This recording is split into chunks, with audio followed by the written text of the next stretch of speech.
Hey, what's going on, everyone? This is Mitch. Hope you guys are having a fantastic Friday so far and having a great start to your weekend. As we're getting into the weekend, the main topic all weekend is going to be severe weather. There is a severe weather threat really ongoing throughout the evening, but really tomorrow there will be its own deal for severe weather. So we'll briefly mention that, but the main topic of these videos this weekend is going to be what looks to be the most significant severe weather event of the year of 2022, really cranking up for Monday, Tuesday, and then potentially Wednesday, which still has a lot of question marks. But we're going to talk about what we do know. And what we do know as of now is there's going to be severe weather, but the details are still a little foggy.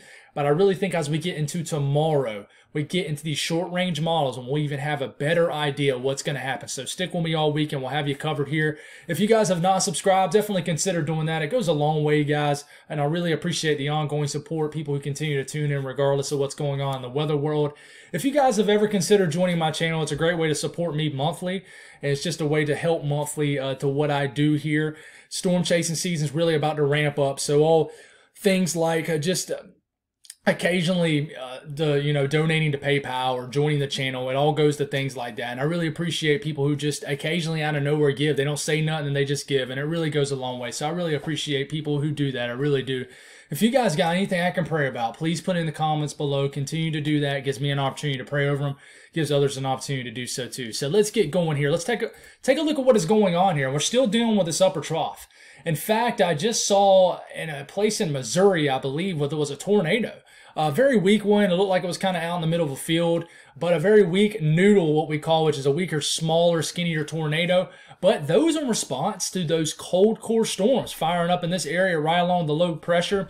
And then we have had a report of I don't think anybody actually saw it, but there was a water spout just off the coast of the Panhandle here that actually threw debris back inland. So there's a lot of weather going on here. But I can tell you the tornado risk did not materialize as bad as it could have. So that's good news, but still some severe weather going on over the next few hours until convection really starts to die off as we lose that daytime heating and instability. But this is the big system about to drop down into the southwest, into the south central U.S., and it's going to eject itself somewhere along the lines and really bring that plume of rich moisture into the deep south, and that's really going to set the stage for some severe weather. So let's go on and talk about that. Tomorrow, there is a slight risk for the coastal regions of North Carolina, South Carolina, southeast Georgia. And then I'm really watching this area up here, which I think has a better chance than all these other areas further south to see severe weather, how the axis of the upper trough is really kind of pivoting through areas of the eastern U.S. So I'll talk about that a little bit. There is a risk of a tornado, a very small risk. It's actually dropped. And there is a damaging wind risk and a hail threat, especially down here. But really, I don't really anticipate tomorrow being a huge deal, but it could be sneaky up here in Pennsylvania and interior New York as a line of storms really develops here. So we'll look at the HRRR model, and stick with me, guys. We're going to talk about what's going on next week, but I do want to mention all severe weather chances in the near term right in front of us. So we're going through here in the HRRR model, getting through this evening. Well, we're getting into tomorrow evening. We watch this area of storms that develops right into here. And in fact, I want to take a look at the NAM. Look at the NAM. This is around 3 p.m. Eastern Standard Time tomorrow. Storms starting to develop in the middle of Pennsylvania. So if you guys are interior New York and you like some storm action, I know there's weather enthusiasts up there, or just people who like a nice thunderstorm, you're going to get you some March thunderstorm action tomorrow, depending on where you are. And as we're getting going into the later in the afternoon, evening hours, a line of storms could really develop right just south of this low pressure. And we have to watch. This could produce a quick spin up in interior areas of New York State than areas of Pennsylvania. So watch out tomorrow afternoon and evening in the interior Northeast. And then it kind of gets into more stable atmosphere here, and then it loses some of those thermodynamics you need, which there won't be a lot up here. But I really think there will be some moisture, and I really think there will be a chance for a quick spin up in this area. So be careful right here. Stay weather aware. So we'll quickly move our attention to what's going on next week. We have an enhanced risk. This 30% risk, you think of it as an enhanced risk, a level 3 out of 5 at day 4. So that's pretty significant. And this is for your Monday morning, this coming Monday morning into Tuesday morning. This is a significant severe weather risk right here. 30% chance in this region to see severe weather. So at 25 miles on any given point in this location, I will mention that. You go to day 5. This is Tuesday morning, March 22nd through Wednesday morning, March 23rd. And as this system that's going to dig down here continues to pivot east, it's going to bring all those dynamics a little further east. So you have an enhanced risk at day 5. That is very impressive and kind of alarming. So we need to watch out for this. But there is going to be severe weather next week, no doubt about it. Is it going to be an outbreak? It's still a little bit of a question, but I really think you're going to see our first moderate risk probably of the year coming up between Monday and Tuesday. Tuesday can be, I don't know which one's going to be worse. I think you're going to have better thermodynamics in place probably for Monday, but the kinematics in place is, I think, better for Tuesday. But still questions, right? So we're really going to focus in actually on the euro here in a second.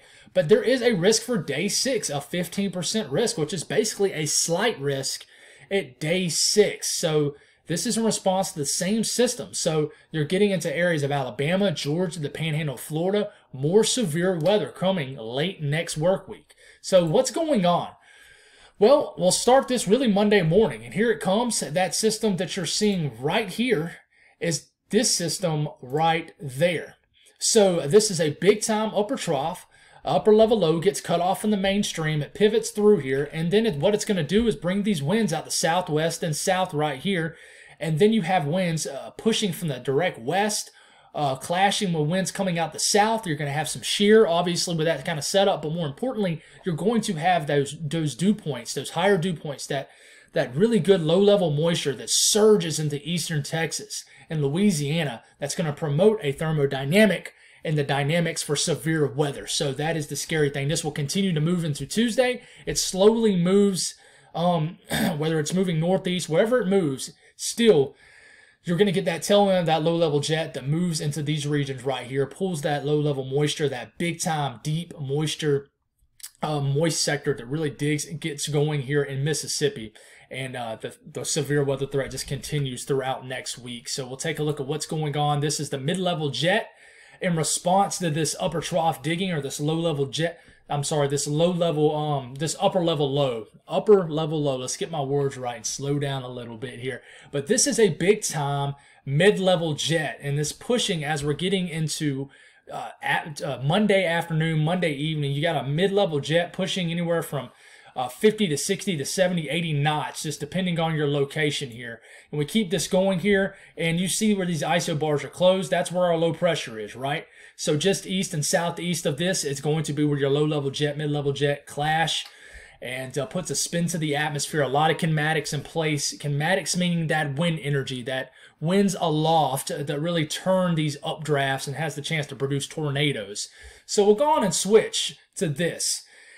And I love looking at Pivotal. I don't like playing with a site. It's not necessarily user-friendly, especially when you're doing these videos. But you look at Pivotal, and you can look at the moisture really explode here. We're getting into Monday midday right here, and then we'll get into Monday afternoon.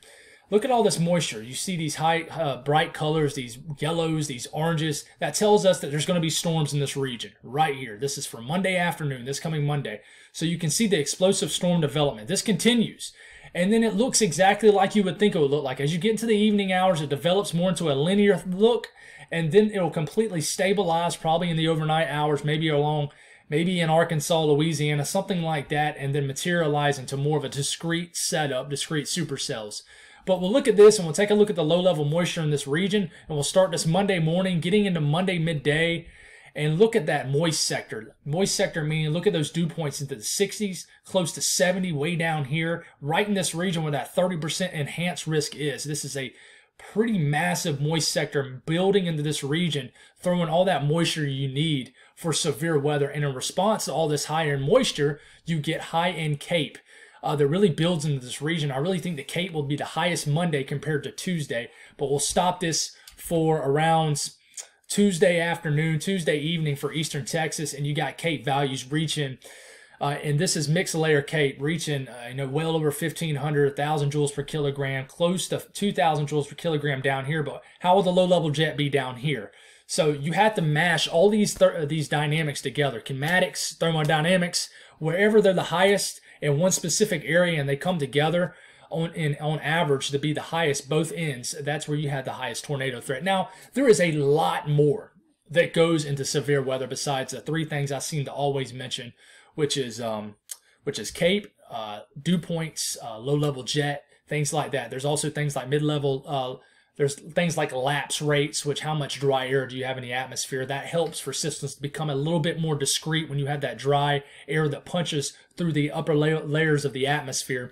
When you have a column that's very moistened up, a moist column is what I'm trying to say, then you're likely to have a lot of messy convection. Therefore, you're not going to get discrete supercells. So, it's always something to watch. But I really think there'll be some absolute monster storms out here along the dry line as we're getting into Monday afternoon in Texas. I really think this is going to be the case.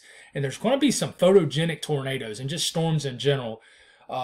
Definitely for mid-March standards. This is going to be typical of like April, maybe May in this setup. But we can keep on going. What's really dangerous here as we're getting into Monday, a little bit later into Monday, and we're getting into Monday afternoon, this low-level jet really ramps up here, pushing 60 to 70 knots coming out the south with these backloaded winds kind of pushing against it. You're definitely going to have a tornado threat with all this kinematics in place, that wind energy for sure.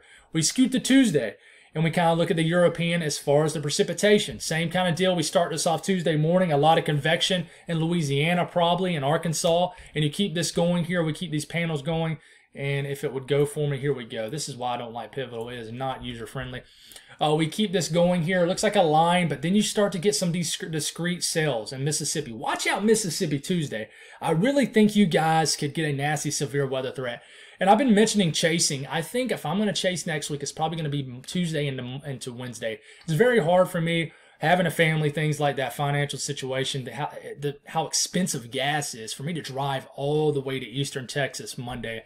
It really isn't necessarily a good idea for my current situation. Not saying I'm a broke and I'm very blessed, but, for anybody, just driving to Eastern Texas to see storms is very difficult. Maybe in the future when I can do storm chasing a little bit more full-time, I look forward to chasing as much as possible. And by the way, when hurricane season comes up, guys, I plan on chasing every single hurricane I possibly can, even more than last year. But anyways, getting off the track here, let's focus on what's important. Severe weather for Mississippi. Severe weather probably will linger into Alabama as you're getting later into the evening hours Tuesday. And then we start to watch Wednesday. We'll go on a roll into Wednesday. What's going to happen Wednesday? Are we going to have a line of storms? This typically happens. You normally get the nasty setup to the west, and then by the time this system kind of gets into the Carolinas, it gets strung out, and it turns into mainly a damaging wind threat. We'll have to see how that unfolds here. It starts to lose some of its steam and the kinematics in place to make a big-time severe weather threat. But you see it. This is the Cape values, and I meant to show you the dew points first. And look at these dew points, getting into Tuesday afternoon, stout, moist sector here in place, dew points well into the 60s, close to 70 in certain areas. And the thing is, well, look at Cape. A lot of times this ends up trending higher when you get in the range of these short-range models. So you're not seeing a lot of Cape in this setup, just on average 500,000 joules per kilogram scattered about. But please, don't look at this and say, well, there's not a lot of convective energy to match with all these other dynamics. Well, a lot of times when you get in short-range models, they tend to trend higher. So that's the dangerous thing with this setup. It's going to be extremely interesting to see.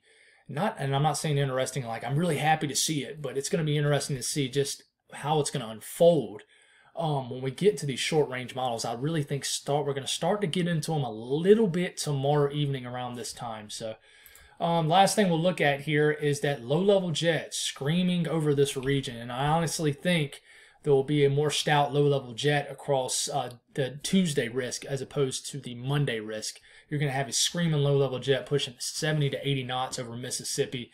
And you mix these Cape values, you can if you build these up deeper into Mississippi further north, with the moist air in place into the 60s, pushing close to 70 as far as dew points, tornado threat written all over this. So we got to continue to watch this, guys. There's still time to watch this, but normally these things trend worse as far as severe weather in time, but let's hope not. But that's all I got, guys. Thank y'all for tuning in. Y'all have a great start to your weekend. God bless, and as usual, I will get with y'all tomorrow morning.